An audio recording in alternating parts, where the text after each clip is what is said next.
ఓ లేఖ ఖాకీలను పరుగులు పెట్టించింది. ఏజెన్సీపై ఫోకస్ చేసేలా చేసింది. మళ్లీ అడవుల్లో అన్నల అలజడి మొదలైందా అనే గుబులు పుట్టించింది. ఇంతకీ ఏంటా లేఖ, దాని కథేంటి, అందులో ఉన్నదేంటి, చివరికి తేలిందేంటి?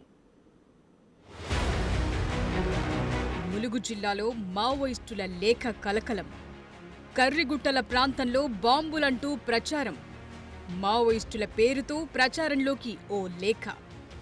ఆ లేఖ నిజంగా మావోయిస్టులు రాసిందేనా? ఓ లేఖ తెలంగాణలో కలకలం రేపింది. ముఖ్యంగా ములుగు జిల్లాలో పోలీసులను పరుగులు పెట్టించింది. ఏకంగా జిల్లా వ్యాప్తంగా హై అలర్ట్ ప్రకటించేలా చేసింది.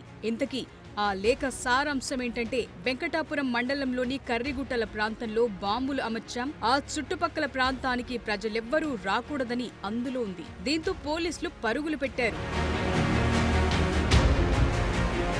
ఓవైపు ఛత్తీస్గఢ్లో మావోయిస్టులను ఏరివేస్తున్నాయి భద్రతా బలగాలు. ఆపరేషన్ కగార్ పేరుతో దండకారణ్యాన్ని జల్లెడపడుతున్నాయి. ఇలాంటి సమయంలో ఈ లేఖ బయటకు రావటం టెన్షన్ పెంచిందనే చెప్పాలి. ఆపరేషన్ కగార్ కు వ్యతిరేకంగా కర్రిగుట్టల చుట్టూ బాంబులు అమర్చినట్టు వాజేడు ఏరియా కమిటీ కార్యదర్శి శాంతా పేరుతో లేఖ విడుదలయ్యింది. అటువైపు వెళితే ప్రాణాలు పోతాయని లేఖలో మావోయిస్టులు పేర్కొన్నారు. గెరిల్లా బేస్ గా కర్రిగుట్టలను మార్చుకునేందుకు వాళ్లు ప్రయత్నిస్తున్నారనే ప్రచారం కూడా మొదలైంది.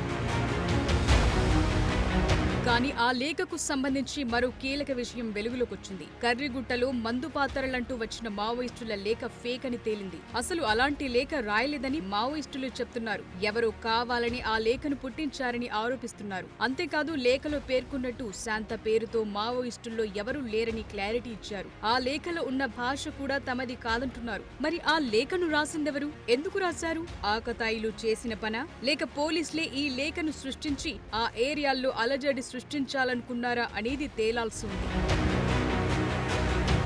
మావోయిస్టుల లేఖ బయటకు రాగానే స్థానికులు కాస్త భయపడ్డారనే చెప్పాలి. ఎందుకంటే 2 నెలల క్రితం కర్రిగుట్ట పరిసరాల్లో 20కి పైగా ప్రెజర్ బాంబులను గుర్తించిన భద్రతా బలగాలు వాటిని పేల్చేశాయి. మరో 3 ఘటనల్లో ప్రెజర్ బాంబులు పేలి 4గురికి తీవ్ర గాయాలయ్యాయి. ఈ విషయాలను దృష్టిలో ఉంచుకుని కాస్త కలవరపడిన లేఖ ఫేక్ అని తేలటంతో అంతా ఊపిరి పీల్చుకున్నారు.